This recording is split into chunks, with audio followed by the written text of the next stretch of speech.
You're live. Hey everybody, so I'm actually waiting for some of the advocates right now, and we're going to be in front of the state capitol for several hours, and then we're going to head over to the White House after that. We've got some goodies for you guys, so come on out and get a free bumper sticker. And we have some Punish for Protecting t-shirts. Here, come on over here guys. Tamara and Lori. Hello. Hi. I'm Tamara with Love Dominates. Lori from Parental Alienation Awareness in Pennsylvania. Faith, get up here. All My supporting daughter, each Faith, other. Come on over here, Christian. Missing her siblings. Yeah.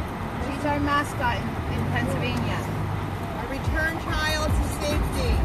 Yay. So we're going to keep fighting, guys. So come and see us over here. We're at lot 13, right? It's 15. Oh, sorry, lot 15, guys. Lot 15. We're going to be up there in a little bit, and we're going to be filming all day. So come see us. What we're going to do is we're going to be interviewing you and your stories. We also have Jessica, so I'm going to get her in this. I'm going to switch camera real quick. Get in. Say hi. Say who you are, Miss Jessie. I'm Jessica Erickson from Sullivan County, New York. All right, guys. So say goodbye, and we'll see you guys at the state capitol. We're here now.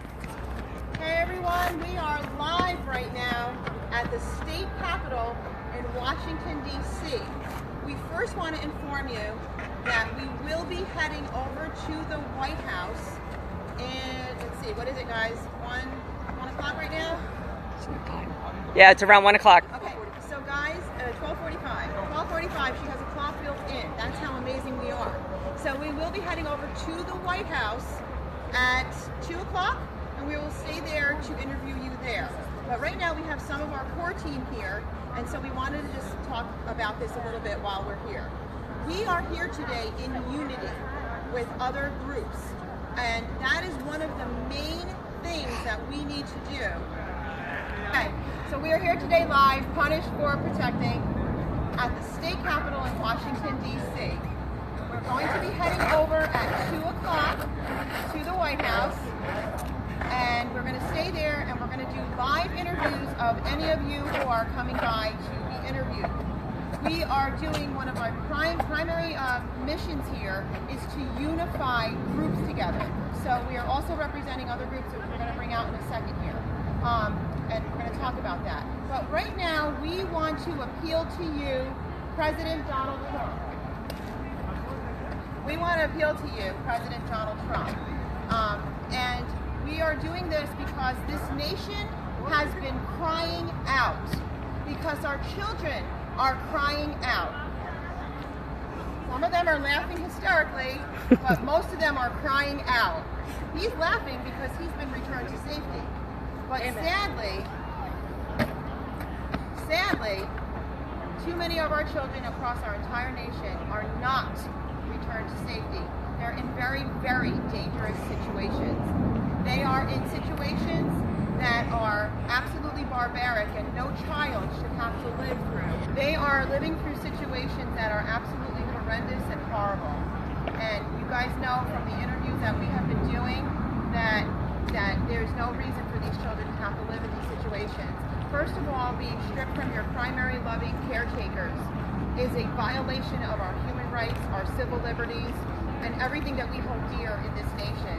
It is a violation of all of our constitutional rights, and we should not be continuing to allow these barbaric acts against our families. I'm going to turn this over right now to one of our Sullivan County chapter leaders so she can talk a little bit about some of the atrocities that are happening in Sullivan County, New York. Hi, my name is Jessica Erickson. I live in Liberty, New York, Sullivan County, New York, which is one of the most corrupted courthouses in Sullivan County. Judges are extremely biased against women and hand custody over to the wrong parents when the right parent has physical proof, and also constantly save text messages, pictures, anything that's been documented. And the whole situation is out of control, and we need to stop the abuse. This is my chapter leader from West Virginia. And you don't have to talk specifically about your case, but I would like you to talk about some of the things you've witnessed in New York. What I've witnessed is that the corruption that happens in family courts is very biased due to the to the fact that, you know, our children are being removed from loving caregivers in our county that where I'm at, and being stripped from their rights of having an actual parent that does love them and care for them. And it's affected families across West Virginia, across our county, and we just want to try to bring all of our children home, and I'm here to fight to say that I'm not going to give up on any of you guys. Your children is my future and the future of our nation. Amen. So we've been finding that all the different states have very high levels of code red alerts in our states and our country where children are placed at risk. They're simply placed at risk just by the very fact of being taken from their loving families. That is a danger that should set off Amber Alerts all over the nation against these judges and child predator service agents, because that is unheard of. President Trump, how would you feel if Barron was taken away from your family and you didn't have a trial? He was just taken away based on a false allegation, and then later you got to get a trial. And in that trial, because now they want to protect their interest, everything that they do is kangaroo court. Well, that is what's happening in our nation every day for the past 50-something years. All over our country, children are being taken from loving, caring homes, and even homes that there are issues. Instead of working on the issues and actually coming to and why these courts are actually robbing families from each other, innocently taking innocent children and taking them from loving family members and alienating the families from their loving caretakers, and then putting them through a plethora of abuse for years where they have ostracized families from being with each other. So I'm going to take right now, right here is Lori Nicholson. Hi, I'm Lori Nicholson. I am the founder of Parental Alienation Awareness in Pennsylvania. I'm the alienated mother of 3 children. And Tamara Sweeney.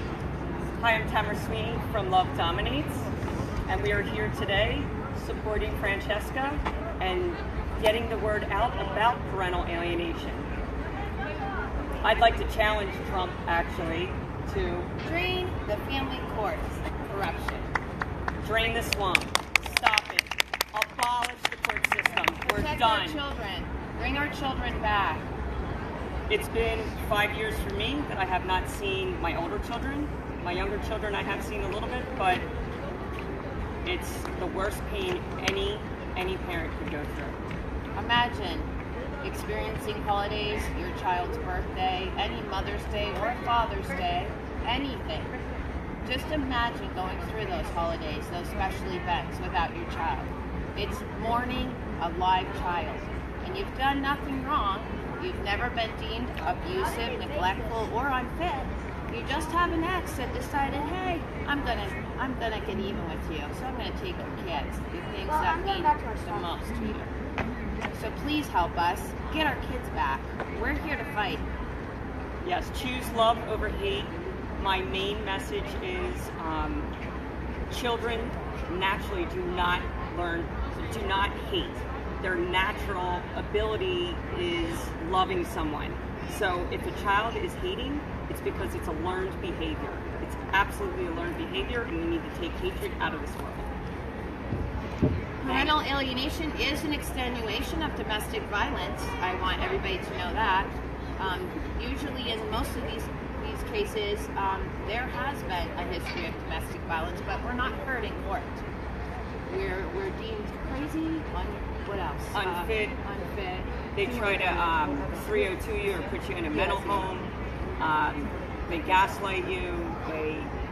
They have a whole regime just to go against you. It's the hardest thing to deal with, but I'm encouraging parents like Francesca, for all these parents to speak out about their story. Don't let the court put you in fear of anything. You have human rights. And we talk about those human rights in all the episodes. As a matter of fact, we have exposed this over and over again. We've had all kinds of experts on the show, and we will continue to do that. We will continue to use our First Amendment right of freedom of speech, and see, a gag order is completely illegal because it violates that right, and it violates it in a quadruple way because what it does is it doesn't give you due process in the first place when they're stealing your children, and then they gag order you when you reach out for help. Now I want to talk about that a little bit, okay? Let's talk about social media. Let's talk about just the physical aspects of your neighbors in your neighborhood, right? Now, if I was to go over to Laurie's house, correct?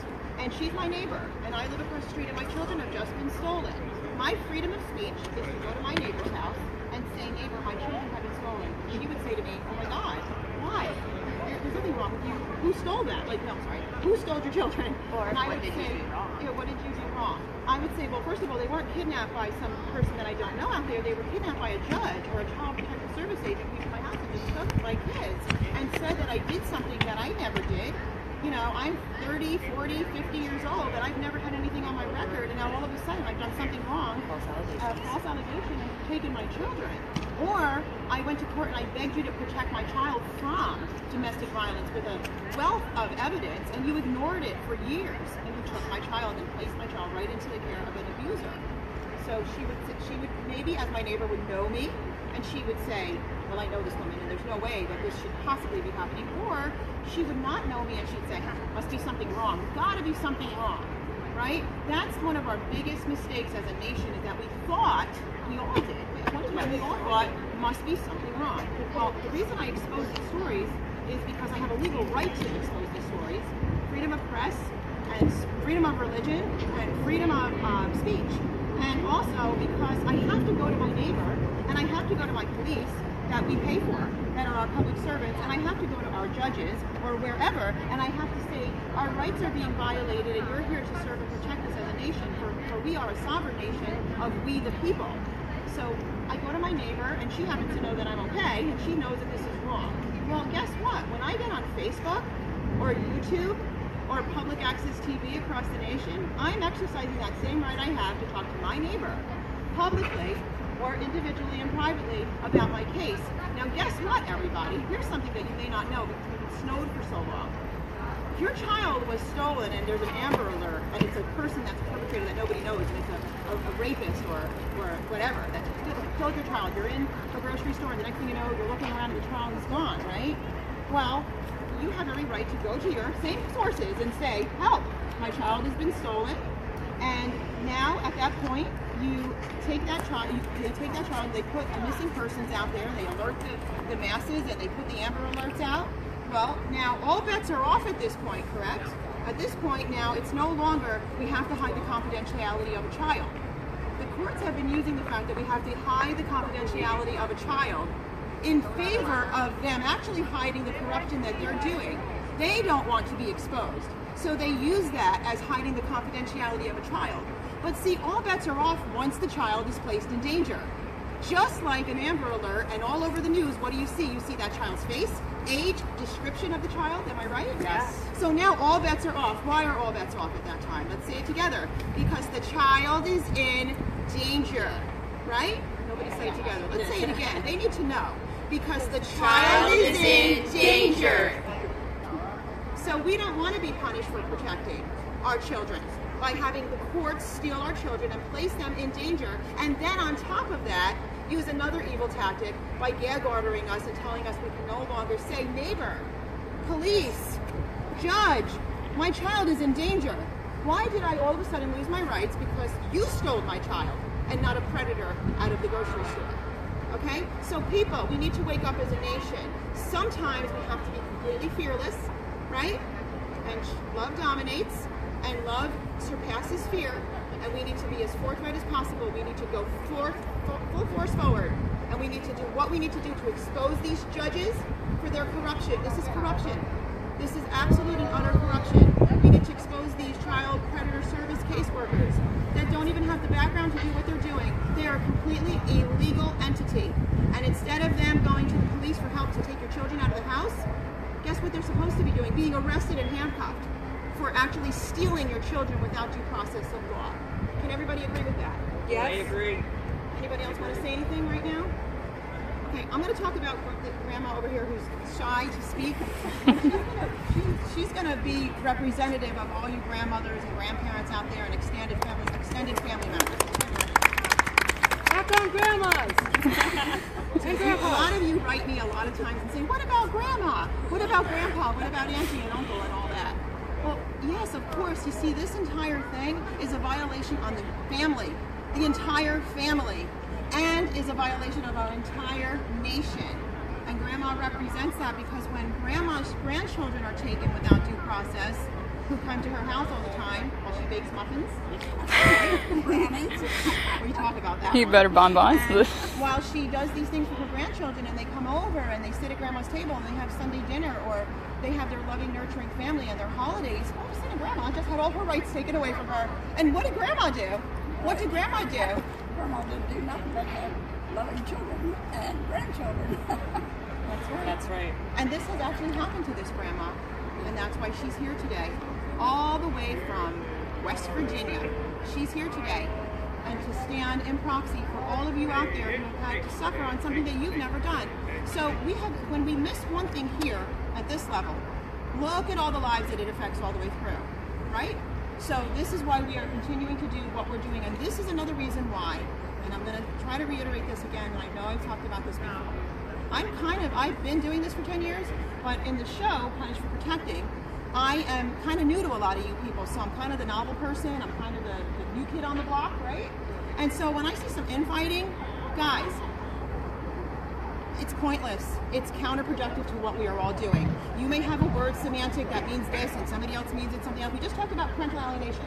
We talked about the fact that it is very real, people. Everybody has been alienated, and your children have been alienated. So we're not going to remove the word parental alienation. That is absolutely ridiculous. What we're going to do is we're going to define that word, as we just did. That's a perfect example of what I'm talking about. Parental alienation, when you are a sane person and you protect your children, and you're punished for protecting, right? And then they say you have a pseudo sickness of alienating. That's not what you're doing at all. Okay? We're not talking about being vicious and taking children from somebody. You know who the real alienators are? It's the judges. It's the judges, because they're the ones that are to make the ultimate decision. They're the real alienators of parental alienation. Because when you do have a father or a mother that won't let you see their children, and it's not for safety reasons, clean backgrounds, okay? That's an alienator, okay? And actually it's far worse than an alienator. It's a narcissist. It's a person with a criminal mind. And if you ask any psychologist, they will tell, if they took that person... Sociopath, psychopath, narcissism, personality NPDs, yep, which lead to PTSD. I mean, October is the month, the awareness for domestic violence. Domestic violence is also tied into parental alienation. There is a divorce every hour. There's 100 divorces. So think of how many families are affected by this. And down in Frisco, Texas, last April, Dr. Childress, I waited for him for over 30 minutes to ask him this question. Dr. Childress, is parental alienation an extenuation of domestic violence? And his answer to me was, absolutely. So it does tie together. This is all child abuse, no matter which way you slice it. Let's do something for these kids. We've got to protect our kids. So that's why we're here today, to define the issues that are happening, to show you guys the effects that it's happening logarithmically throughout our country, and as you all know, throughout our globe, because we're getting emails from all over the globe. It's a global issue. It's a global issue, and you're watching today from everywhere. I'm getting New Zealand, the UK, we have a Canada chapter. We're working on Australia. Oh my goodness. And Thailand. I mean, it is, come on. This is the future of our world, people. And this is something that has to be taken seriously. So President Trump, in all respect to you, and I'm thankful that you've stopped so many child trafficking since you've become president. Actually, right before even I think you were working on that. But I'm very happy about that. But this is child trafficking. This is child trafficking right here. So continue this work, because you said you were going to make America great again, and you said, and you said you're going to drain the swamp. Listen, let me tell you, bring the rights back to the parents. Take it out of the court's hands. Abolish the courts. Judges, no more immunity. Done. Take the black robe off. Drain the swamp of court corruption. So we absolutely need you to drain that swamp. This is one of the worst. This is sewage. This is worse than swamp. This is filthy, disgusting sewage, and it needs to be drained and bleached. And you know, she just said, you know, return the rights. These rights we've always had. they've stolen our rights. They're actually treasonous and belong in jail, okay? So we can't continue to allow this. We are having a major, major, major breakdown of the family. And without our families, you can't be president, because then we won't have anybody who you're president for, when all our children are dying slow deaths. Or killing themselves. Suicide rates are increasing on parents' levels and children levels. Children running away from home.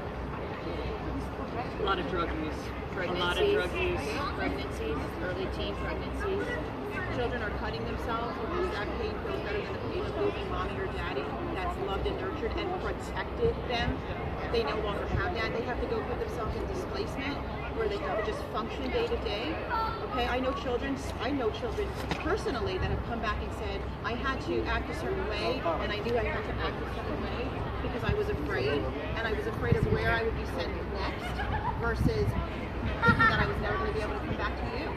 So this is something that is beyond finesse, and it is beyond detrimental 911, code red, that we need to see the swamp drained. And actually, I don't even want to call it a swamp because a swamp is cleaner than this. Sewage. It's sewage. Drain the sewage of Family Court and Child Predator Services. It is an entity that is not respected by anybody, and we as a nation have lost faith in our judiciary, and we don't want to keep losing faith in our judiciary. No, we want to have trust in it again. I mean, the judges are throwing innocent people, innocent parents, children in jail, in mental homes for absolutely no reason at all, drugging people for absolutely no reason at all. It's just to make that narcissistic parent look good. It's all about image, and it's all about money to the judges, incentives to the judges. So thank you guys. We're going to be heading now over to the White House to do live interviews all day. We have free bumper stickers for everybody. We've got t-shirts, and there's some little gifts and stuff that we're giving out.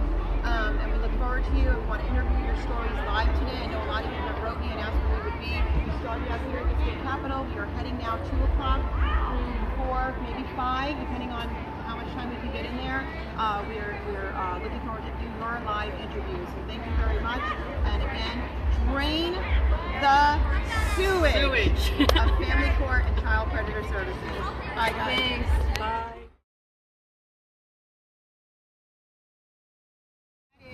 Punished for protecting or punished for being a parent.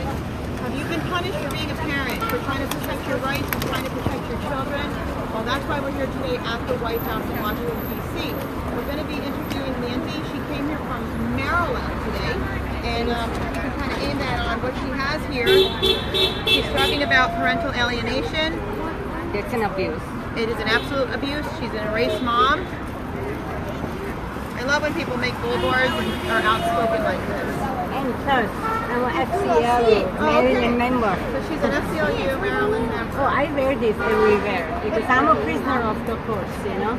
Prisoner of the courts. And so FCLU is the Family Civil Liberties Union for anybody who doesn't know. Please join, okay? Prisoner of family court. You know what? We don't want her to be a prisoner of anything. She has the right to be free. So tell us and tell America what is going on with your case, what has happened, the judges, whatever you want to. Feel free. Okay, I have been the resident of Maryland for 29 years and I came here for the education. I have my master's certifications in networking.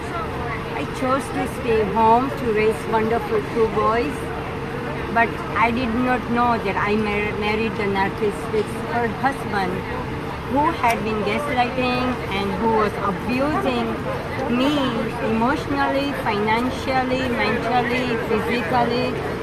And when I called the police did not write down the report that I was hurt, my hair was pulled down, I was shoved in the door, I have bruises on my arms, and nothing was documented. I got registered with the Domestic Violence Center, and that's where the systematic corruption starts. We don't know as a victims that what they are doing to us, but the first thing they will isolate us from everything. They start paperwork, but actually it's not the paperwork for us. It's a paperwork for the DVC, for the car donation, whatever you name in the county, even the cash department. they want the federal incentives, which I did not know about it. But I signed up all the papers in the assumption that I will get 1-bedroom apartment and I will move in and then I will bring my kids in. However, during all this process, I was not ready to take a divorce because that's not what I'm being trained for, or my family had told me to, go through this and help yourself. During entire of marriage, he had concealed all the assets and everything. I had all the documents. My husband in '98 in New York, he had stolen the company's money, about $7,200, and he told me when he came back from New York that he closed the building because he was controller. I did not know, but I found the original letter sitting in my house that he stole the money. He was reprimanded from the work, which I found out during our separation. But for 12 years, I did not know that he was fired from the work. I mean, I was trying to show to the judge that this guy has been lying and lying and lying and lying, but none of my documents were admitted. 4 days they gave me a trial with the fine to pay his attorney fees because I was taking longer to explain my story.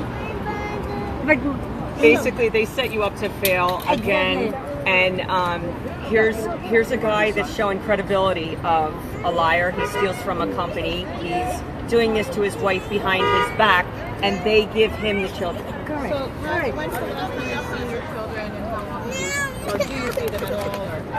Because I have been homeless since April 2014, $1 million house just given to the husband because I could not believe, I could not show a picture that he has an affair. But I was showing a trade, right? So coming back to your question, that time my kids were adults. So I really thank myself that everything started after they were older so that they were not taken away by the courts. But all our assets, even my kids are kind of right now homeless. He's going to sell the home and they don't have a place to live. But I had been living in Howard County, Maryland for almost 2 years on the streets. I have been hiding. I didn't have a car. My family car was taken, went dead. And I had been living on the mall, parking lot, the ER. So they put the fear in you. You ended up homeless. I'm still homeless today, but I have been reconnecting with my kids. Every week I said 2 things. I love you and I want to have a dinner with you. Usually because of my religion, I don't take dinner after the sundown. But only with my kids because they were working and in the college, I changed my rule. And right now we have been reconnected, but it's a very big gap in it. Right. They have realized what I have gone through, but my husband is still, we don't have any certificate yet for the divorce. He's married. Wow. You know. So now these courts are obviously, just by hearing this story, these courts are just, look, do I need to even reiterate any of this? This is unbelievable. So this is what's occurring in our country, everybody. And may I ask you, what is your religion and where are you from originally? Sure. I'm originally from India, Bombay, and my religion is Jainism, Jain, Jain. And also, I have filed appeals, Supreme Court, Federal Court, everything is denied. Without hearing, without any due process, without any grand jury trial. And I have submitted tons of documents. I have brought my 3 appeals today here, showing you that what are the assets are being already taken out before even we reach the court. To show exactly from joint account, it went to his account. Or he did not even bring 40% of the salary. Being a controller, he was adjusting, so you can imagine what's going on, and it's allowed in USA because the white collar crime is rising, because the companies are also supporting their executives. And my husband never had a bonus more than $6,000. And the year he got separated, he got $48,000 of bonus. Just because he was doing the best performance. Huh? Are we all crazy? We don't understand all these maths? So do you feel like you had a very just and articulated time in these different courts? Do you feel like your rights were heard? Do you feel 100%. like, do you feel like, no, I mean, I'm saying, do you feel like you were treated properly in these courts? No. Do you feel like your rights were violated here? Of course, it was already decided. It was already decided. How many times do we hear this over and over and over and over again? It was already decided before she walked in. And do you see the disaster that happens after they make these decisions with people's lives? So I commend you that you're still alive. I mean, 2 years on the streets, they use that term soul murdering. It's soul murdering. That's what they're doing. They're killing our souls. But that's what they want us to do. The suicide rate has gone so much high, even the children and the parents like us, you know. But by joining so many other groups, FCLU, I mean, my heart was, I thought before only my story is horrible.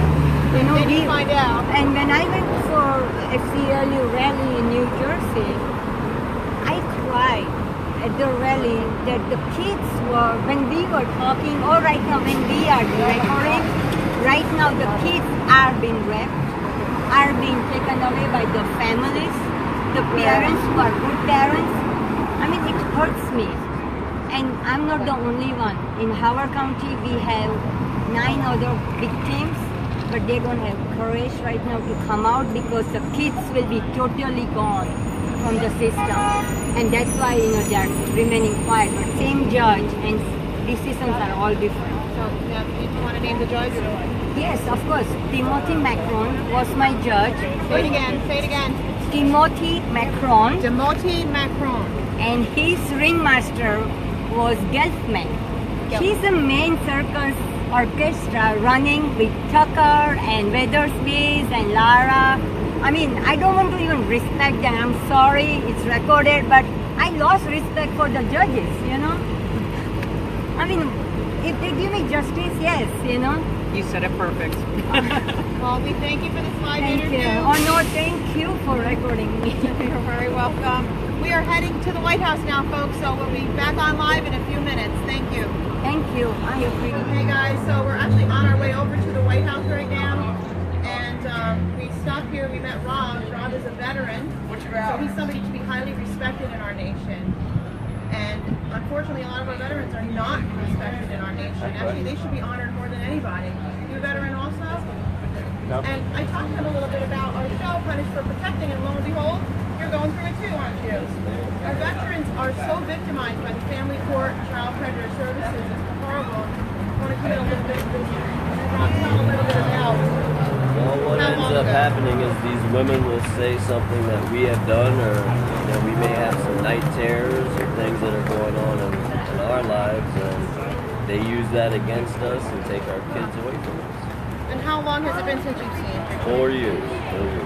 4 years, guys. And if I do want to see them, I have to go to the courthouse to have an intermediary to visit my children. And they never let me schedule that appointment. It never happens. So we're not even letting him schedule that appointment. So his rights, imagine now a veteran of ours, his rights are being violated against. I don't want to say that they're not letting him, that he's having to fight his rights. These aren't his rights. are being These violated aren't his rights. in the court system with this These kid. are his rights. And now we are here interviewing Rob because he hasn't seen his own children for 4 years. So please, guys, this is so serious, guys. This is so serious. President Trump, this is so serious. I know you say you care about our veterans. Well, here's our veteran right here in Washington, D.C., right here, right now, who hasn't seen his children in 4 years because he has PTSD. Hello? That is not a mental illness. That is trauma. That is trauma. And when you start to bring the healing process back through, Thank you. Thank you. that's what happens. We can heal. People can heal as a nation when we start to nurture our veterans and nurture our families, because post-traumatic stress disorder is a trauma caused and inflicted by pain and suffering. It is not a mental illness. We can't take people's children away from them and then take away their rights that they fought for. So I thank you guys. Continue to watch. We're heading over to the White House. Thank you right for now. your service, sir. You want to say Thank you. something to your children? Yes, Tell them how say much you love them? Love you guys. Hope to see you soon. Hope mom's taking care of you good. Amen. beautiful day here. I have a mom right now. I'm actually going to walk over here for her interview, but we're going to not show this mom. I'm actually going to show you, not her children, I'm actually just going to show you the baby carriage. Thank God this is not an empty baby carriage. This is a baby carriage with a baby in it. And basically another little child here, very, very clean, very well dressed. This mom has a gag order on her, so we're going to interview her without showing her face, without disclosing her name. But I'm actually going to just kind of show you the little girl, part of her. We're not going to show her identity, but you can see she's well dressed and clean, just like the baby. I'm not going to show you the baby, but like we've talked to this mom. She too is well dressed. I'm not going to show you any parts of the mom. She's too very well dressed, and she's going to just talk a little bit about where she's from, and I'm not where you're from, but what state are you representing today? West Virginia. Okay, so she's representing West Virginia, and what area of West Virginia? Grafton, West Virginia. And so tell me, how many children have been taken from you? 2. So you have 2 children taken away, and no due process, because we're not going to go into her story because we're really trying to leave out any identifying information. But it's Grafton, West Virginia, and it's very typical in West Virginia. You had no due process because we went over some of your story, and you talked to the other advocates here. And it's been how many years? Almost 5 years. Almost 5 years with her 2 children. Now she has 2 more children that you can see. I'm not, like I said, we're trying to keep this private, but very well dressed, very clean, very, very attentive mom. Matter of fact, like if her little girl walked away like an inch from her, she's pulling her back in, on the ball kind of mom. And this is the stuff this is the reason we do this, the hurt and the pain and what it's done to your life. And now actually, are you fighting to keep these 2 protected from any of what's happened, from the dominoes effect of what's happened? I'm sorry, I'm moving because I don't want the little girl trying to get in the picture here. Or are they fairly protected from the courts and so on at this point in time? I believe they are. Okay, they are. Thank God they are protected. Thank God. But so we're going to work with this mom. We're going to be exposing this judge and this information a little further and a little deeper. But it's just sad that I can't show this mom because she's being illegally gag ordered right now. And also others. There's a lot of others. Let's talk about that. And there's a lot of others also. Yeah. In West Virginia, I know at least 20-something cases. And they've also been hit with the gag order too. Okay, so she just got done saying she knows 20 other cases that she knows of, which will be contacting us. We're going to work with them as well. And because we're doing actually a federal lawsuit against the state of West Virginia that we've been working on behind the scenes. So we have now 21 more people from West Virginia. Are they all mothers or mothers and fathers? I believe both. There's both. Okay, so there's both moms and dads of West Virginia, which we know because Richard Provost is our West Virginia chapter leader, and she knows Rich. And Missy McDonald is our other West Virginia chapter leader. So there's 1 mom and 1 dad representative of the state of West Virginia. Yeah, we just have to get in there and make sure that these states start doing the right thing. And so did you just tell me that each one of those 21 people are gag ordered as well? Most of them, yes. Most of them are gag ordered as well. Is it the same judge or is it different judges? Some of them have the same judge and some have different. Do you know some of the names of the judges that are doing this? I know Judge Alan Moot. Judge Alan Moot? Is it spelled M-O-O-T or M-O-A-T-S? M-O-E-T-S? I'm not sure of any of the other judges. Okay, so there you have it, guys. I'm keeping this one private, as I just got done saying, for the reason that we're here today, and we're here at the White House, and